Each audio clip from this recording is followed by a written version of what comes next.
When a death has been discovered, we expect the police to provide an adequate response.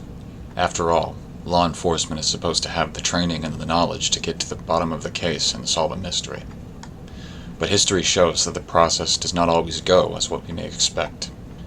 Sometimes, those who are trusted to find the answers instead may look out for the interests of someone whom those on the police force may share a common friendship with. Or perhaps they are silenced by someone with political clout. In small towns in the Heartland before the day and age when everyone had a camera, it was easier for police officers and investigators to take more liberties and come up with conclusions in which they desire. In one small town, many feel decades after the fact that their police force engaged in such conduct. Heartland Horrors will tell the story of Geraldine Patton Williams.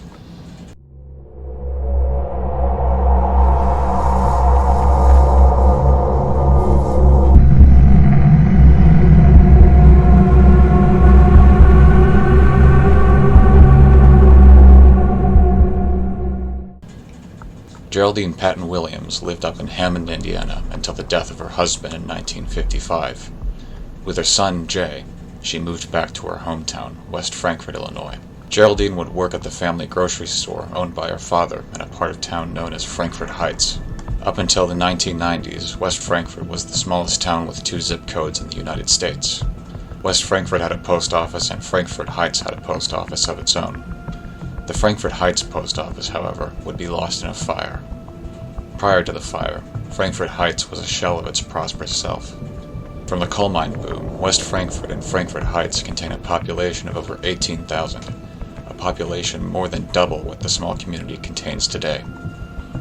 In the then prosperous community of Frankfort Heights, Geraldine took over the family business at the Frankfort Heights Market, a small grocery store on Main Street. After her father's death, Geraldine faithfully continued to run the family market for a number of years. That is why it was a bit of a surprise on the morning of April 15, 1963. Newspaper delivery man Paul Kelly arrived at Frankfort Heights Market at 7 a.m. When he could not open the doors that were normally unlocked, Kelly began to suspect something was off. After all, the door was always unlocked and Geraldine always received the newspaper delivery. Kelly contacted the store clerk, Hank Killian. Killian climbed through a window and found that Geraldine's bed had been unattended to. Hearing the meat-cutting machine still running, Killian walked into the shop where the meat cutter stood. A short time later, Killian exited the building and took it upon himself to contact the authorities. At around 8 a.m., West Frankfort Assistant Police Chief Arthur Marks discovered the body of Geraldine Patton Williams, decapitated. Her torso lay belly down next to the meat cutter. Her head was on a shelf near the meat cutter. Authorities began to investigate. There was no sign of robbery. It was evident that Williams had gone through hundreds of receipts. No money was missing from the drawers. There was no sign of rape, as Williams' blouse was sitting on a nearby carton of soda bottles. Otherwise, she was fully clothed. Neighbors told investigators that they were not aware of any signs of depression, nor were they aware of any enemies she may have had. It was rumored, however, that Geraldine had had an affair with a prominent community member and was anticipated to make a major announcement. The body was sent to a special investigator in Evansville, Indiana. The doctor in Evansville, Dr. Frederick Keachel, said that he found nothing incompatible with suicide. When the results were delivered to Franklin County's state attorney, Joseph Hickman, Hickman indicated that the crime lab did not give suicide as a possibility. This determination was made despite the fact that the body was stomach down near the meat cutter and the head was on a shelf. It is also worth noting that the particular meat-cutting machine was arranged such that for a successful cut, meat products must have pressure applied to them through the cutter. Despite this, Mrs. Patton Williams' death was ruled a suicide. In the following months, a number of people would testify on behalf of Geraldine Patton Williams.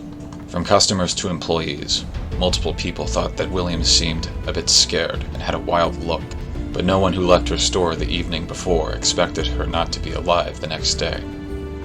When West Frankfort Assistant Police Chief Arthur Marks investigated the scene, he dismissed rumors of murder or suicide, telling reporters, "No one's proved to me yet that she did it herself." Dr. Keachel in Evansville concluded that suicide by cutting of the throat is a common occurrence, he said.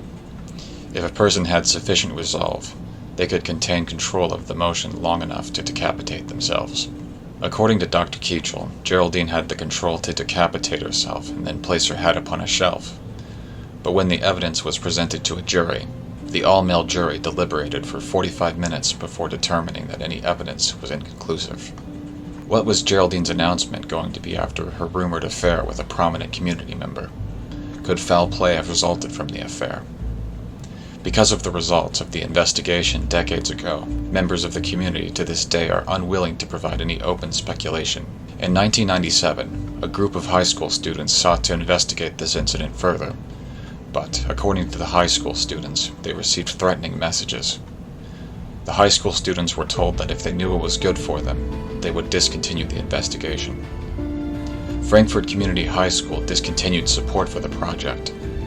Despite losing approval from the high school, the students continued their investigation even so far as to traveling 150 miles north to Springfield, the Illinois state capital. Even though that the official word was that the incident was a suicide, the case files for the incident were never found.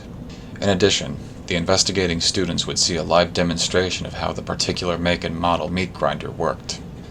After seeing all of this, the group came to a near unanimous conclusion that Geraldine Patton Williams had been murdered. The family of Geraldine Williams Patton would never see justice. Yet, to this day, we are told to trust the police. But, as we have seen in this episode, it is sometimes necessary to question what the police claim. With the evidence mentioned and threats made against those seeking further evidence, can we fully trust the systems that are in place? For the people of West Frankfort, that is for them to sort out.